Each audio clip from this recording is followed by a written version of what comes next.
What up guys, it's Dragon Ball for Life here today and I'm back with another video. Now today's video I want to talk about why having super speed would kind of suck as a superpower. Now I kind of want to make a mini series just like my how to beat certain characters with certain powers type of video where I talk about different types of superpowers and how they would work in real life and why they would suck.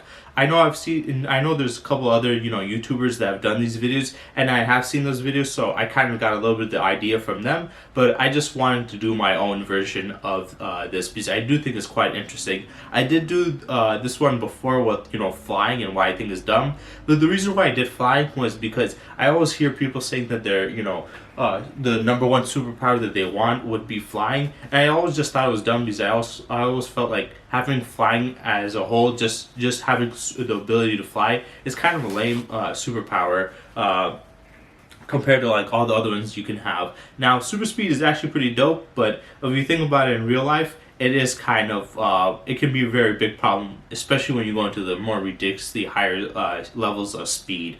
Now, I do want to say before I get into this, if you hear my voice sounding a little weird or a little congested, just know I am sick. Right now, I'm kind of wiping my nose. You guys can't see it because I have the gameplay on there, but yeah, my nose is kind of stuffy, so I'm gonna have sometimes where I'm gonna be blowing out my nose, so sorry for that. But yeah, let's get into super speed and why it would suck to have as a superpower. Now, super speed does sound dope because, like, for one, you can use it to get from one place to another a lot quicker, and you wouldn't really need a car because, let's be honest, driving can be kind of dangerous at times. People get in a lot of car accidents. Sometimes you can run up the miles of your car. And if you can move at super speed, what the hell's the point of having a car? Now, obviously, you can have a car to, if you're getting groceries and you need to carry stuff, definitely that's cool. But if you want to get to school or work or, somewhere else, and if you have super speed, instead of doing that, you can just run to there. So you have that to get rid of that. And traveling would be a lot easier, especially if you have higher levels of speed. It'll be a lot easier to get to one place to another.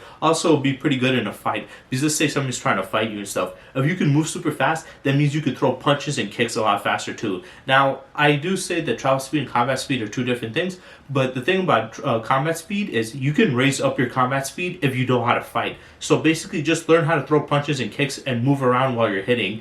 And if you can do that with your super speed, you can at least convert now your travel speed to combat speed if you know how to fight. So like if you're against somebody that's trying to hit you, you can move super fast and like bob and weave and dodge all their punches and kicks. You can block super quick, and then you can hit them with like a couple quick hit combinations and take them out. And even something like a jab, which is one of the fastest punches or hits in all of martial arts, it is also one of the weakest. It is not meant for knockouts. It could hurt people if you have a strong, jab, especially if it's a stiff jab, but usually it doesn't hurt that much. But with this insane amount of speed, if you were to jab, you can knock somebody out or seriously hurt them. So yeah, super speed will also be good in a fight. You can dodge an opponent's attacks, you can block easily, you can get around them, and you can also easily knock them out with a few punches. So that's also pretty cool about super speed. But when you think about the science of speed and how it works in real life, it is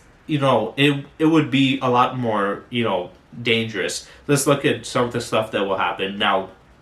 If you run at super speed, due to you running at that certain levels of speed, of higher levels of speed, you will be causing more friction, and as this friction happens, your shoes will be melting. So even if you can get to a place a lot faster, running at these speeds, you would either burst out of your shoes or your shoes would completely melt. Your clothes would be set on fire, so you'll end up in a place naked, and even worse, you'll have second to third degree burns, and even deeper, you probably burn away completely your skin and your hair and all that stuff, which would suck ass. Also, when you move faster, there's a lot of drag from like the wind, and as it's hitting you, it'll be pushing against your body, so your body parts will also be ripping off or feeling the force of it. And also moving at super speeds, you will hit G forces, and just like how pilots, they fly in their attack fighter jets, or astronauts, they try the G force thingy.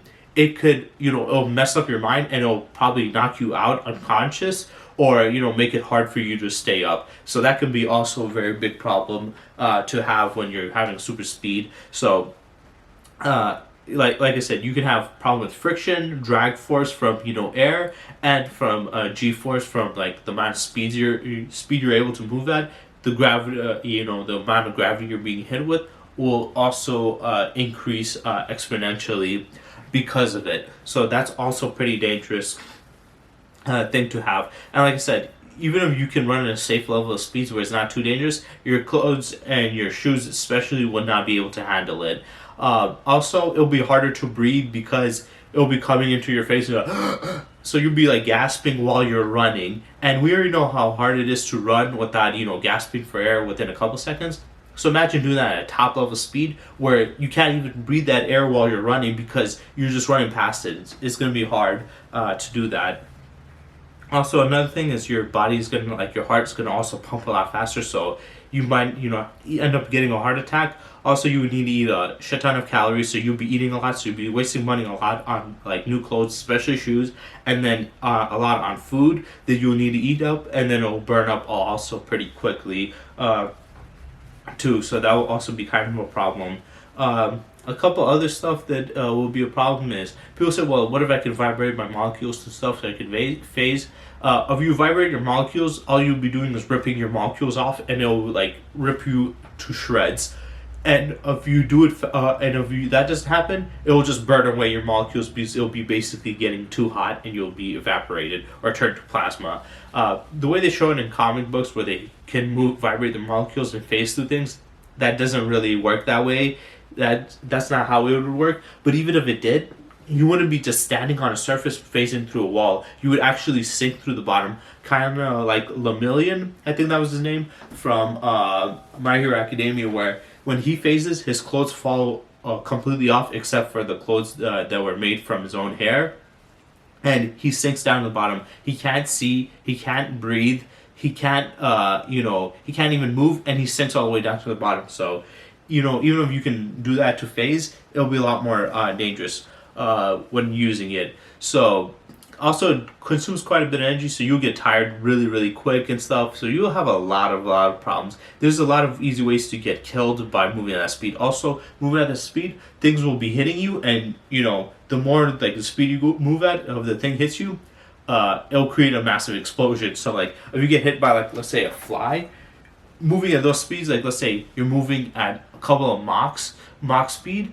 you'll be creating like massive explosions. Also, if you move even faster than the speed of sound, you'll be creating sonic booms that will be destroying and shattering glass all over the city, destroying everything. So it'll be kind of a problem there in general, and you'll be setting like things on fire because of the friction that's caused from your speed moving at. So yeah, there's just very many things that will be very detrimental to you in life if you're moving at speeds. Now, I'm not saying that in general, like, super speed would be completely bad.